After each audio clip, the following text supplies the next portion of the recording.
Hi friends, நம்ம காருக்கு புதுசாக ஒரு கவர் வாங்கிட்டு வந்தோம்.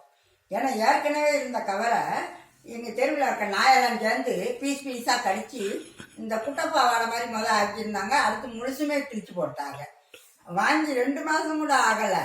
ரொம்ப மனசு கஷ்டமாக தான் இருந்துச்சு. என்ன செய்யறது, நாய் கிழிச்சு போட்டுருச்சு. நாங்களும் பக்கத்து வீட்டில் இருக்கிற அந்த சிசிடிவி கேமராவில் போட்டு பார்த்தா நாய் 4 நாய் சேர்ந்து வெளியே பிடிச்சி கிழிச்சிட்டு இருக்கு. அது அந்த மாதிரி அந்த கவரில் அதுகளுக்கு என்ன இருக்கும்னு தெரியல. அதுக்கு யாராவது ரெமெடி தெரிஞ்சிருந்தா சொன்னீங்கன்னா கூட நான் அதை இதே மாதிரி மற்றவங்களுக்கு எடுத்து சொல்கிறதுக்கு ஈஸியாக இருக்கும். இப்போ நான் சொல்ல வந்தது என்னென்னா, இந்த கார் கவரில் அடியில் ஒரு கிளிப்பு மாதிரி கொடுத்துருக்காங்க. ஒரு நீளமான ரிப்பனில் ஒரு கிளிப் போட்டிருக்காங்க. அடுத்த சைடு அதே அடிப்பக்கத்துலேயே ஆப்போசிட் லைனில் கொடுத்துருக்காங்க. ரெண்டையும் இது பண்ணணும். இதை மாட்டணும்னா என்ன பண்ண வேண்டியது தெரியுமா? ரோட்டில் தானே வண்டி நிறுத்துறோமா இல்லையா, முட்டி போட்டு தரையில் படுத்துக்கிட்டு இப்படி குனிஞ்சு என்னமோ அந்த நமாஸ் பண்ணுற மாதிரி எடுத்தாதான் அதை மாட்ட வருது. நல்ல டைட்டாக வர கொடுத்துருக்காங்க. கொஞ்சம் கூட இந்த பக்கத்துல இருந்து ஒரு ஆள் கரெக்டாக அப்படி சொல்லட்டி தூக்கி போடணும். அப்படி போடலைன்னா அந்த பக்கம் வராது. அந்த அளவுக்கு அந்த ரிப்பனோடைய சைஸு கிளிப்போடைய சைஸ்லாம் இருக்கு. ஏங்க கொஞ்சம் யோசிங்க.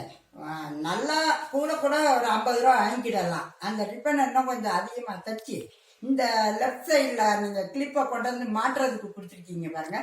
அந்த இதை ஜஸ்ட் இன்னும் கொஞ்சம் மேலே இப்படி குனிஞ்சோம்னாலே நம்ம கார் கைப்பிடி வரைக்கும் கூட வேணாம், அதுக்கு கீழேயே கூட கொஞ்சம் இப்படி லைட்டாக குனிஞ்சா மாட்டுற மாதிரி இந்த ரிப்பன் அதிகமாக வரணும். வந்தால் அப்படி சைடில் அப்படி மாட்டிக்கலாம். மாட்டினா ஈஸியாக இருக்கும். பார்த்தீங்களா, இது டெய்லி இந்த காருக்கு கவர் போடுறோன்னு சொல்லி ரோட்டு புழுதி அதில் போய் குனிஞ்சு மூசுன்னு இழுத்திட்டு இருந்தோம்னா ரொம்ப கஷ்டமாக இருக்குது. இந்த கார் கவர் செய்கிறவங்க கொஞ்சம் யோசிங்க. ஏன்னா கிரைண்டர் வேற மாதிரி இருந்துச்சு, எப்படிலாம் மாற்றுனாங்க. நீங்கள் அது மாதிரி நீங்களும் மாற்றலாம்ல.